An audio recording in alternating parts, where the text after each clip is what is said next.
میرے محبوب تشریف لائے، بڑی باتیں حضور نے صحابہ کو سنائی، بڑی باتیں۔ علامہ اسماعیل حقی فرمایا کرتے تھے اللہ نے اپنے نبی سے 90,000 باتیں کی۔ کتنی؟ اوحا الی عبدہ ما اوحا۔ اللہ فرماتے ہیں میں نے اپنے بندہ خاص سے باتیں کی، پھر خود ہی فرمایا ما اوحا، تمہیں کیوں بتائیں، جو مرضی کی۔ اس کا ترجمہ ہے ما اوحا، جو وحی کی، جو مرضی کی۔ تو علامہ اسماعیل حقی فرمایا کرتے تھے کہ روایات کو جمع کریں اقوال کو، تو کہتے تھے ہم تجزیہ کرتے ہیں، صحیح نہیں بتا سکتے۔ اللہ نے اپنے رسول سے 90,000 باتیں کی، اور پھر اپنے محبوب سے کہا کہ محبوب 30,000 باتیں ساری امت کو بتا۔ وہ حضور نے بتائیں، وہ بتائیں کہ یہ کام کرو گے تو جنت ملے گی، یہ کام کرو گے تو دوزخ میں جلو گے۔ فرمایا 30,000 محبوب سب کو بتا، اور فرمایا 30,000 خاص خاص کو بتانا، خاص خاص کو۔ اس لیے حضرت ابو ہریرہ فرمایا کرتے تھے حضور نے مجھے علم کی 2 تھیلیاں دی ہیں، ایک میں نے کھول لیا، دوسری میں کھول نہیں سکتا، مجھ پہ پابندی ہے۔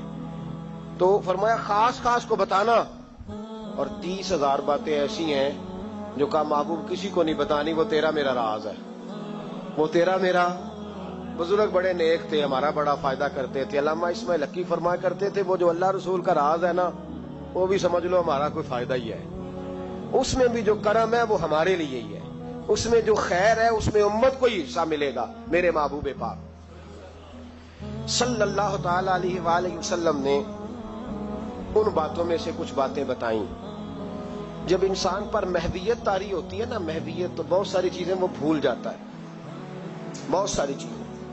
کچھ اوقات ایسے ہوتے ہیں جن میں لوگ کو احساس ہونے لگتا ہے کہ میں کوئی بلا ہوں، پھر اس کو بچپن کے دوست بھی بھول جاتے ہیں، رشتہ دار بھی، اور کچھ کیفیت ہوتی ہے، ایک وقت ہوتا ہے عروج کا، ایک وقت ہوتا ہے عروج کا، جب آدمی بھولا بیٹھا ہوتا ہے، اسے کوئی اس وقت کیفیات ہوتی ہیں۔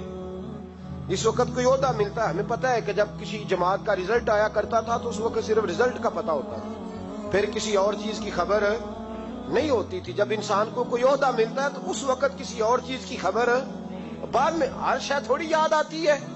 میرے رسول پاک علیہ الصلوۃ والسلام وہاں پہنچے جہاں کوئی پہنچنے کا تصور بھی نہیں کر سکتا، اس عہدے پہ جہاں کسی کے دل میں سوال بھی نہیں پیدا ہوتا۔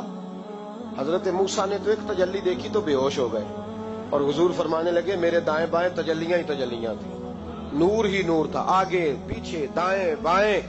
اور فرمایا رب کریم نے مجھے اپنے حریم خاص میں بلایا، اور پھر میں نے اپنے رب کی حمد کی، اور میرے رب نے مجھ پہ درود بھیجا۔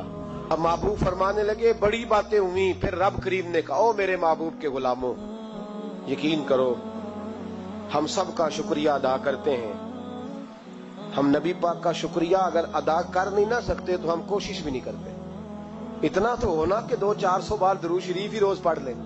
پر میں رب کریم نے کہا محبوب کوئی بات، تو حضور فرماتے ان تجلیوں میں جہاں حضرت موسیٰ جیسے بے ہوش ہو گئے مجھے بھولا نہیں۔ میں نے کہا مولا میری امت پہ رحم فرما، اے اللہ میری امت پہ۔ حضور فرماتے رب کریم نے کہا 70,000 بغیر حساب کتاب بخش دوں گا۔ میں نے کہا یا اللہ تھوڑے ہیں۔ فرمایا ہر رمضان کی رات میں 70,000 بخش دیا کروں گا۔ مولا تھوڑے ہیں، لیلۃ القدر آئے گی تو جتنے پیچھے بخشے ملا کے بخش دوں گا۔ یا اللہ تھوڑے۔ کوئی نہیں اتنا کسی کے لیے بحث کرتا، کوئی نہیں اتنا کسی کے لیے گفتگو کرتا، کون ہے بس ٹھیک ہے سفارش کر دی، میں نے ٹیلی فون کر دیا، مجھ سے جھکا نہیں جاتا، لوگ اتنا ہی کہتے ہیں۔ لیکن محبوب فرماتے ہیں میں نے عرض کی مولا زیادہ کر، تو کہتے رب کریم نے رحمت سے فرمایا، کہا محبوب چل سودا کر لے، آدھی امت کا میں حساب ہی نہیں لیتا، بغیر حساب کتاب بخش دوں گا، چل آدھی کا تو حساب کرنے دینا، آدھی کا۔ تو محبوب فرمانے لگے مولا تو ساری کا حساب کر، میرے ساتھ ایک وعدہ کر، مجھے سفارش کرنے کا حق دے، مجھے سفارش کرنے کا حق دے، میں سفارش کروں۔ عسیٰ یبعثک ربک مقاما محمودا۔ تو پھر رب کریم نے فرمایا محبوب جا میں تجھے مقام محمود عطا کروں گا، تو وہاں کھڑے ہو کے بات کرنا۔ میرے رسول فرماتے ہیں پھر وعدہ ہوا وَلَسَوْفَ يُعْطِيكَ رَبُّكَ فَتَرْضَىٰ، محبوب رب آپ کو اتنا دے گا کہ آپ راضی ہو جائیں گے۔ اور مسلم میں لفظ ہیں، خوش ہونے والی بات سنا رہا ہوں، مسلم میں لفظ ہیں۔ ایک صحابی کہنے لگے حضور پھر آپ کب راضی ہوں گے؟ تو نبی پاک فرمانے لگے اس وقت جب میری ساری امت جنت میں چلی جائے گی،